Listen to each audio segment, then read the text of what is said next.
Liberty FM mepacho okwa na wa like na wa share wadwenche ye fa kase boy no fagu ofa ma ese de be ye betimi aboa ama yetimi akọ yenim mepacho se uduru ho so a bomodin se wode wadwenche ye fa kase boy hu nyina no odi begu odi ama ebrepam ye beje bre na yakenkan ni nyina edi ama kai se my Liberty FM ena enei se odi wani chiremu a ubenya bi na wakenkan na aboa ama ne manyina enso atumi akoye edi ama na ye ka wo se kase boy ya wosugusi a wutie ensema wuro pi yasi nkondwa yede ba na amane boy ya yede eba ebine se o my God na mbra se bedwan fie ena fe wonom ne UNICEF ene asepa aka wo ho abom ya won modi won mani atem obibia ni anwia so be kwai e de na omokoye ehon sam ye de ba sanso ena bankrat pani ye wo safidwo so bensiri mu zero won bonyanfo dom de gejasi e de nsam atudwa de nsam ena wo kan ehon sam je de eba ewo kaseboyi mu nana ana so hene ya wo gina mu de ma adesia ya wonom ewo susu minute akasa e de nsam atudwa sanso na nsam awuro pi ka we ho ya yasin kodwa yi jedni nyina eba somo se kase wo Liberty adokrom yenu na chipo enson kasa fidie so mpacho Facebook send medical akano my Liberty FM mpacho okwa abombodin se obe like na wa share wadwenche ya efa kase bo enwu nyina no fagu o ma yese brepam yenje bre na yenkenkan my Liberty FM to di adwenche no so beba bombodin bia se wode beba entempa so na yenso yetimi hu ne ntem na yakenkan ede amaudi my Liberty FM ena wobebo ahyemu na wadwenkyere ye wo ho no wode ni nyina aba na asombo ewo yenkase boyi emu na meka wo se ene ya wote no kase boyi mbo no ayeme osomafo kwame ousu tigase yentwa ye ho mra shi makoma bia ba obeti nkyere mu na nkasa Liberty FM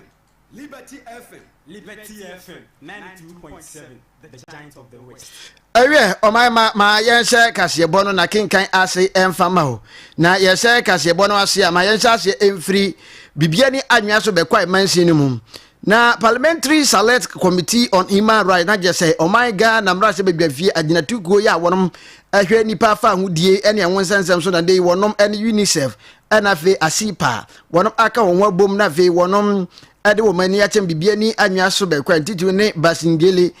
kuro ba kon ya wonom eyekwa adwuma eho ena wonom ko ye ya wonom ene adehye akodi ahia na ohwe botaye ya wonom ekohia ye ya eye kwan a ene nipa binom fa so ede mofra eyekurutu dwuma tumu se adwuma ya wode abofra eyi no eso chen abofra na ho den na chese ha adwi ye papa na eno eho nkomobo enti na wonom ekoho na enam so amotitire ni ya Parliamentary Select Committee ya wonom hwe human rights so na ondokro ya mrase bedwani ya owo kumawu abato mpezua no se ayonmunyamfo NS anim wa bra o kasa no okasa ede tudwa ekirem ya ehia se enei enkoba se abofra ya ewo se oko school no adehye emma ne school ko emmon nebom wono beboa ata amasua mapa atimi akọ nanim na maye ntie yewrai ne nsem ya na okasa no ode tu edwa ewo edwabo ya etesa ase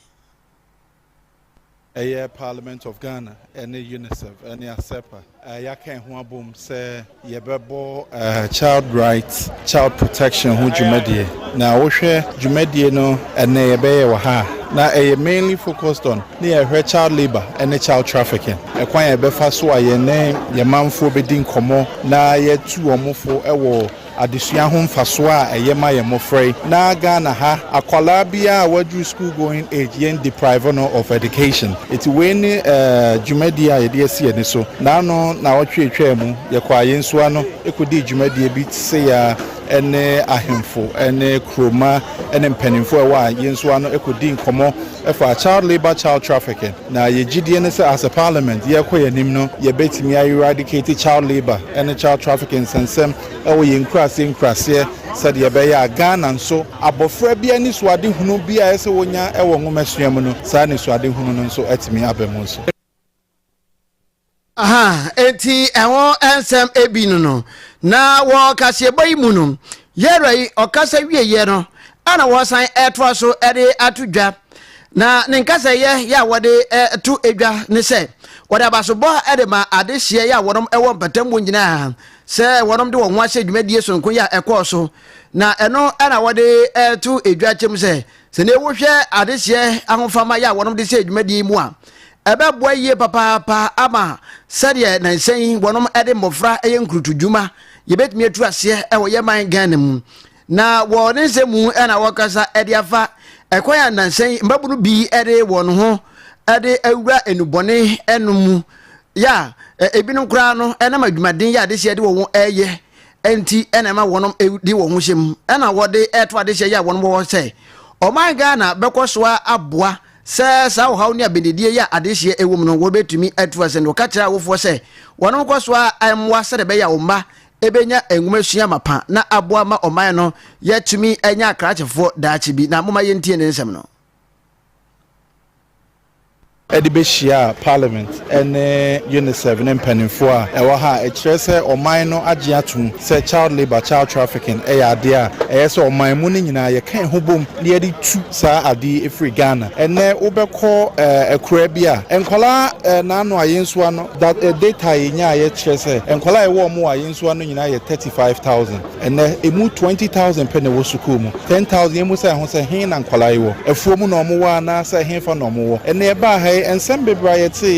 ye dubonia ene enkwala edi omo ho ahyem ne nyina ye child labor ho sunsuanso ana akofa saa oha we di aba senke ya de ye man kwala hu kwan ma omo ko sukuu mu ekosua ntete ye pa ekosua anuama menya sure senka kwala di omo ho bedum enubone nom ho ene saa ene ye bone no eti ye ogidie se parliament ye de ho agim a ye tu saa na moy ebia emfie bi edi animu bai ye beyi saa de nyina Afri Ghana na Ghana nso ye ngo saa ye de asi eni so se abofra bi a wo Ghana bia eso okosuku enya enwomesua no saa abofra no nso atimi enya bi e wo Ghana na se eyade a enya ye papa ya se saa nsusuye etimi ekoso a ababoa ama oman no yetimi akọ janim ene ya woti yeyi ayo panin ya wono ene gina mmekire wono oye parliamentary select committee openi ya ono ene yetitirani ede ema wono no ko ya embrase bedwani wokumawu abato mpesua no so zero onmonyamfo ns anim ena wote ninka se wode nsemi atudwa na ne nka se na chi ena embrase bedwani ya wogina mu de ma de hye ya wono mo bibiani anwea so bekwa emansi no aye yero onmonyamfo bright asamwa brefo enso ekasa ye efa sane ne wohwe se yede mofra eye nkurutudwuma mkire child labor ya ewo na batwo mpesua no so no esi eha adwen eni ya enya se ne wonom maimra se bedwafie titru ene select committee wonom beboa ama yetimi atu saa suban ne ye ya ekoso opomu no ase no jerei ekasa ye echeche nsam awodo mu sei ede eche sa child labor issue no de ade a haje if you say enena e be travel enkola of their childhood kola be pra eno no muntimi nkosku a sa de na me de say aban ene UNICEF ene ASANTE omanya particular interest ewo ya enche bia na Japanese ambassador eba eno so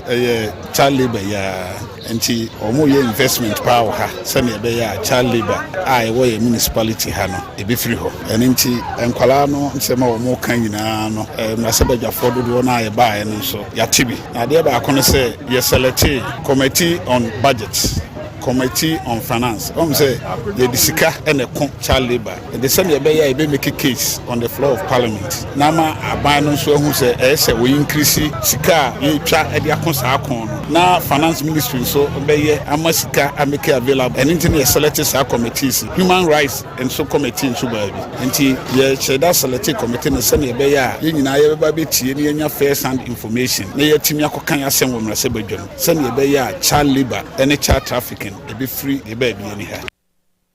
ane ya woti yeyi ayamrase bedwani ya wogina mu ade ema de hye ya wono mo bibiani anwa so bekwai abato empesua no so aye yebra wonbunyamfo bright asamwa brefo ana de nsemi tudwa na ne kurakura mu ana ohene ya wogina mu ede ma basingele aye nana kwasi ntoa ekasa ye na ne nkasa ye mu ena ode abasobode yesonko ede ema oman emra se bedwafie ene anwaso mahene oje awowo ya ojebi ya otoso mienu se ne wonom aboa ama saa dwumadie yi atumi akoso na ene wohwe se ne de mekwa yade aboa papa na nansem mu na odi adese de pa de etro awofo nyina nim se wono moden se asede ya ewo hode ma awofo se wono behwe ama wo ma atimi enya daate papa bi atimi agina buo no wono ebeboa ama saa nema no atimi akoso na eno ko basa eno man no jebetimi atumpon na yakọ yenim ma yentie ne nsem no bi wohwɛ ampis aya omu nyina tumi aba be hia o basingre krudua mu ne doma ba ya ne ehu ni sɛ charge labor no ade bi a ehu hia pa enokre na ne kakra meka kyerɛ atiefo no ba bi a afidie tumi kodu bia ne sɛ charge labor no obia man sɛbe nani nkɔ ne ba ho sɛ de ba akora ne school kro ene akora ne nkan kɔ betumi ayɛ atu anama anu nti na ma ampis ahodo bebree ne mpanyimfo akuku de atumi aba be hyia ahasei nti ye bɛsrɛ obia ma nani nkɔ ne ba ho na charge labor no emfiri hɔ no na akora ne kan kɔ ntimi enye adu de mpɛsɛ me ɛyɛ ahokyere na ya na ema ne basa ene ukoko hwɛ sɛbe awofo no bi a akora ne ko school kura na sika ana sɛ de ɛsɛ ɔyɛ ma akora school ne school atade ne ayi kura no ntimi yɛ dɛ ɛntɔ nti de ayɛ nsɛ bɛsenye nkɔ afum na nkɔnkɔyɛ na me so afa na so afa bibia timi ayɛ dɛ akɔso kama ɛno mom na ya na ma awofo no yɛsa na mesɛ awofo no sɛ sɛbe mplodi asa ɛyɛ ade bi sɛ etwa sɛ saa niema ne yɛde efiri hɔ etimesa ofunu sɛ wɔn mu wa na saa enkwala na atamsia na wɔn do wɔn kokɔ mfuom ne wɔn kɔ ahomache sɔre ne niema asɛbe ɛnsɛm fa na saa de ne mfiri hɔ no ane ya oti yei ayo openi ya sɛ odi wani kyerɛ mo bibia ne anwea so bɛgwae da nanom atena kondwae na kogyinam ɛwɔ basingele kuro ba ko yɛ wɔ hɔ a ɔno ɛne ɔhene ya wogyina mu ɛde ma de hye ya wɔn mo na kwasi atoware ya otoso embienu ena wote se wakasa na fe wakyere ensema wodomu ede ya kyere yen yeguso ka se ha liberty adokrum bienu na chiripo enson kasa fidie so ena waso egusi a wutie kase ya wutie no ena abefo tentan fidie nyina so Facebook my liberty fm Facebook my liberty fm bon modern like wadwenkyere ye ka ho no fagu ma ebrepam ye beje bre na fe yakenkan nyina enso ede amawo ma yentoa kase bonu so yetwa kase bonu so ewo ensem foforo mu a aban krat pani ya wogina mu de ma de hye ya wonom ewo sahwiyo so mensini mu aye yero no nyafo dom de jesi na yewrai e na akasa de atudwa kyerem se wonsom eno ane nipa na mpania kan to wo se sombuafo ho enna ne so ade hye ya wonom wo sahwiyo so mensini mu de otum so a na wasori ne nyina ne se omampani John Dramani mama JDM obaye ade ba ko ya ode asi nani so ne se ne mpani aka to se uyi awunidie anase uyi nyameso mpa firi wa awunidie mapa ene wo ho ne senti ode asi wo se memere da biara ya edi abosome bia edem kan no ya de se ya de be yensesie ewo yempatamu ne senti o kiremu se na no memere da sa adwumadi bi go so ewo sahwiyo so mansini mu na nkakra de hye nokore sane okonkurutu awodo ya wonom de wo ho gi mboa mansiesie ntibi ko so na se wanase a na waye buniaefo enti oda de hye nyina sese adwumadi etesa no ye de ye ho hye mu boa ye toto ne ye nyina da assembly members ase esan so de aseda e ma esomu akandifo ne esoma wodo ya ye won wo sahwiyo so ene ne mansini nyina mu se oya mode mu a wonom bo ya o ma ya de papa na ye ready nsem to dwa wa bra na second ordinary meeting ya na ekoso ewo second session of assembly meeting ya na wonom ye no eho na ode etu edwa na moma ye ntie ne nsem no ebi and sustainable environment, I am pleased to report that the National Sanitation Day was largely observed across all electoral areas in our municipality. The exercise witnessed active participation from honorable assembly members, committees, heads of departments, youth groups, religious bodies, civil society organizations, and residents who demonstrated a strong sense of civic responsibility and community ownership. I wish to extend my heartfelt appreciation to all who played instrumental roles in making the exercise success. Special commendation goes to the honorable assembly members for mobilizing community members in their respective electoral areas. The religious bodies, the Church of Pentecost, who spearheaded and coordinated several cleanup exercises, deserve special recognition for its leadership and continued partnership with the assembly. My appreciation also goes to other religious bodies, including the Christian Council, the Muslim community, and other faith-based organizations for their unity and commitment. Environmental Health and Sanitation Unit, Zoom Lion Ghana Limited. And the Municipal Coordinating Director also merits commendation for their effective coordination and supervision. Na ye ron monyafo dom de jase de tudwa kire mu se ende yi se okase na no dwumadi ayedi ye no ewie peya na jase no ano nenso ye kese owe ana enema nkitinkiti bi wo ho ya antwa ye bi ti se akade awodo ya na nka adese benya na wonom de ye adwuma no wo monsa nka eno assembly ni behwe na fe ne die limu no amba de se no achi nso no utimi wo se me ya awodo no na adese dodo no aya ɛwɔ sɛ wɔnom de wɔn ho ɛhyɛ mu no wɔn anhyɛ da mfa wɔn ho anhyɛ mu ne nyinaa no wakasa ɛde afa ho sɛ assembly no betu anamɔ yɛ ɛbɛboa ama ne die ni mu ɛba ne afoforo yɛ ɛba nyinaa no yɛbɛtumi aboa na yɛtumi asiesie yɛn mpatam no san de ade sɛ deɛ to ade hyɛ ne mu sɛ yɛka ho ne die ɛho nsɛm a ɛma yɛ ntwɛn kɔpem sɛ ɛbɛba sɛ yɛ nyinaa yɛ kɔ akɔsiesie mmɔnten so ansa na yɛba ne mmom obiara mmɔden sɛ ɔbɛma ayɛ ɔno ankasa ne fa ana ne kyɛfa sɛ danda nyinaa obesiesie ne mpatamu na aboa ama yatimi akonkan. However, it's important to know that some challenges were encountered during the exercise, including delays in logistics distribution, low turnout in few areas, and limited tools for waste collection in certain communities. Management has taken due note of these issues, and I wish to assure this August House that measures are being put in place to address them going forward to ensure even greater efficiency and participation in subsequent sanitation exercises. Together, we have demonstrated that when communities unite around a common goal, remarkable outcomes can be achieved. Therefore, urge all residents to continue maintaining the spirit of cleanliness and civic responsibility so that mental hygiene becomes a permanent feature of our way of life. Na wo ninkase mu biem na wo de ade sɛ de to ade hye dem sɛ ade ba ko ya ande obaye wo de asi nani so ɛyɛ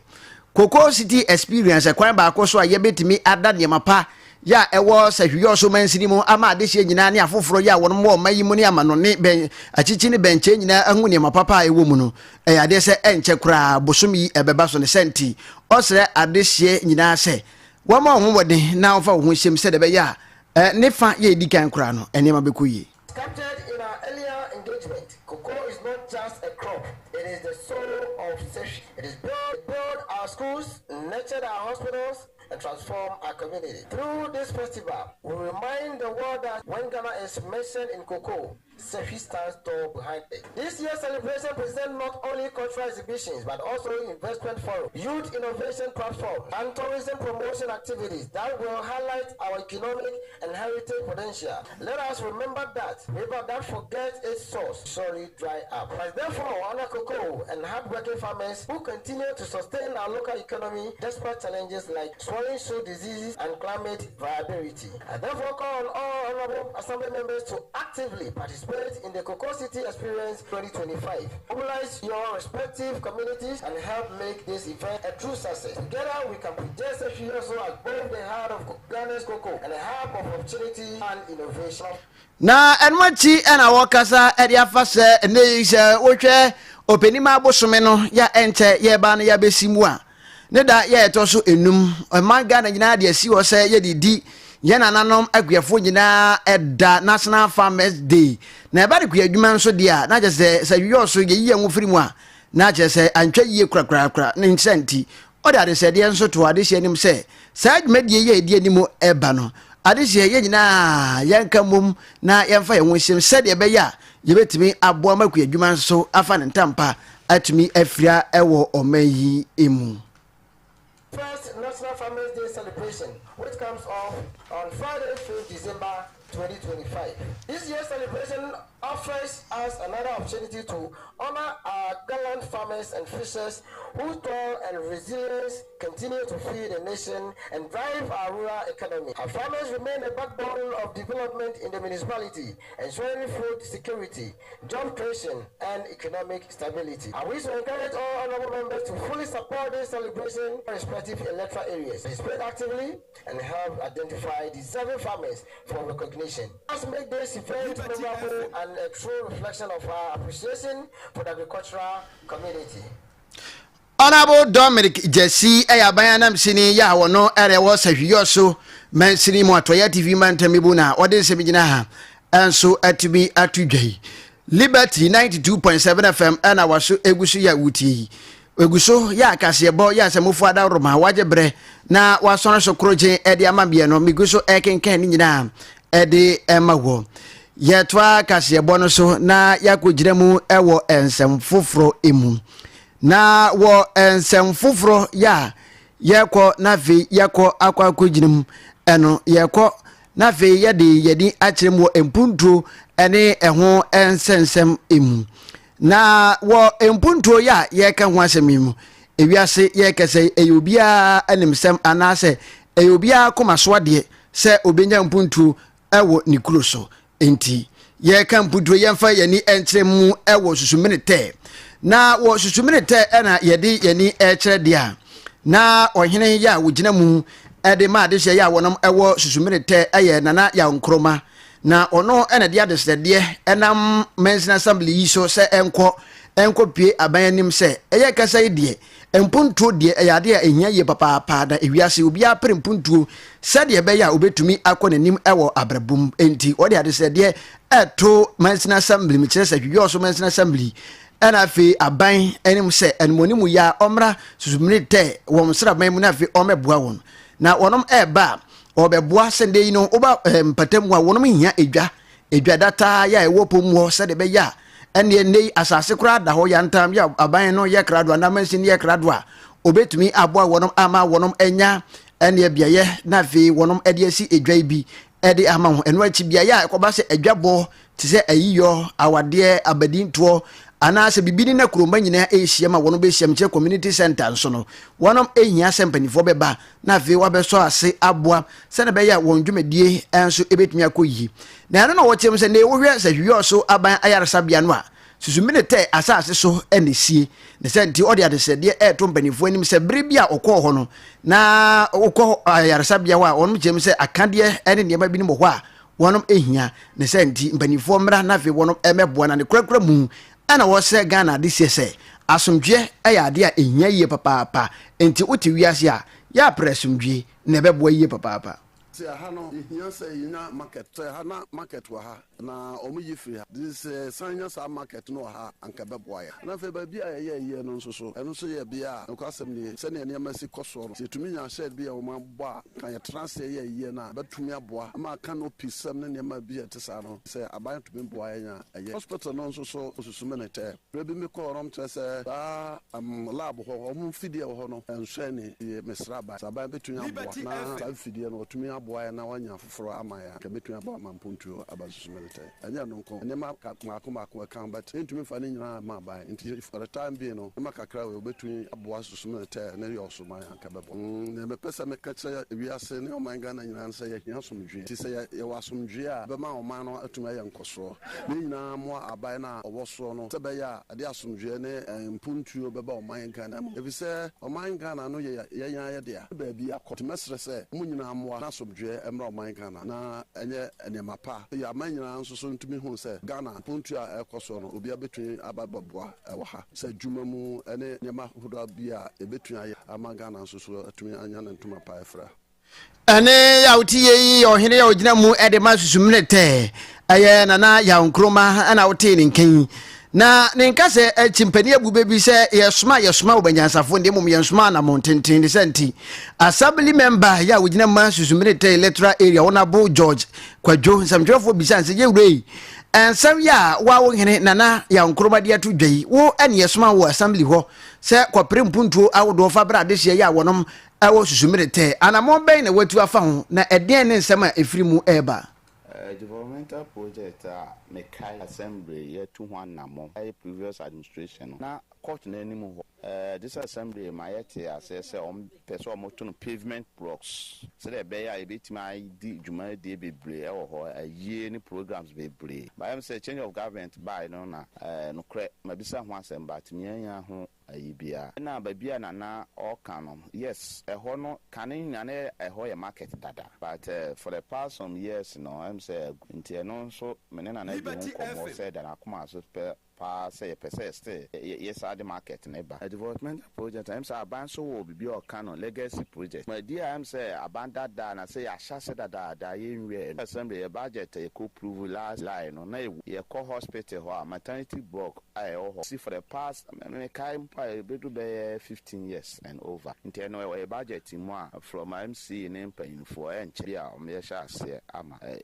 ya to aso aye ama memfo na omote hon ket no ade na na kan ye no de na nsa na me na ekodi ho nkom ma say next meeting no na me betuda na yare ne ade ba ko ya yate ene se uba susumilite ene ne mpatamu ai kam yakwo se de susumilite asase ne tie no so to a etimi yi gates akese ya ne kura no ne yate ne se eye mo ankasa woni nananom de mbotom sika eye ne aye friends temporary bridge nsamso ya modi nua ebobo se de be ya adese ebetimi akọ aba eno ho nsem etesen eno nso kirim na fa emaye se susumilite de am se omo the onim susumilite bia nim se ye how kese ba kon ne sa drains na okay call Roman school down ho regional police station e down ho nyina de enye ha kon de wo mpo de so me be di assembly my almost 2 years ni me ye bridge kra my we menu we and me abeye ka ho my be nsu no to kese a ha na te no ye na te bia am say aye kre nsu no to kese na wo hye nim no na aka kre no nti ma bot na ma ne a ye tu ho anamo this assembly so ya we previous no po ye se na ka assembly no na nka omunye covid bi my but am say ahodene my omunye na ye nkofo mo fa so no so intimate house ahodene my omunye nti ye so yenya ne sa wa we hwe ya ehu pa se de wo ne pictures no nti ye da to on so say pese ye akra na ye de nua ye na manfo no nitimamufo no fa so kakra nti se da cha assembly ne ba mu a na ma be boa ma yetimi aye for covid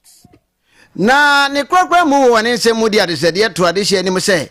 we na aye no se ne potoka se friend se tempra aye mpanifo na wonom hwe se enkofo ye ne no ha obia embanti wonom asha se di ndua ye nsamso awodo dia ma de hye se koba se nsuo to ana empo se wonom pese sa gates awodo ya aba pombo no wonom pese om tratra ne kika ho a enkofo ye ne bi manti a wonom eye nti ade hye momodin se wonom behwe na wode adi dwuma yie na enkoba se ebedu ba bi no behwe kura na ndua ade hye tutuko eba sa ha adwene ye papa moma ye ntie ne nsem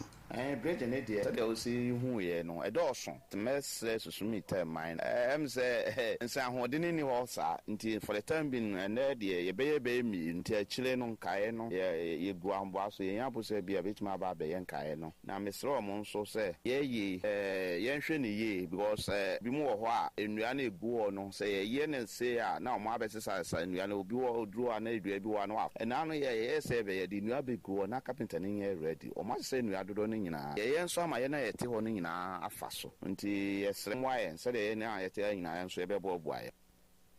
ane ya wuti ye ya assembly member ya wugina mu de ma adehye ya wonom gina mu ana se wonom ewo susumilite electoral area eye openi ya se ukopomu a oye assembly member edema wonom no ni din eyonmunyafo George Kwadwo ana wote se wode ensema wodo ene nsɛmtwerɛfo akasa ede atu edwai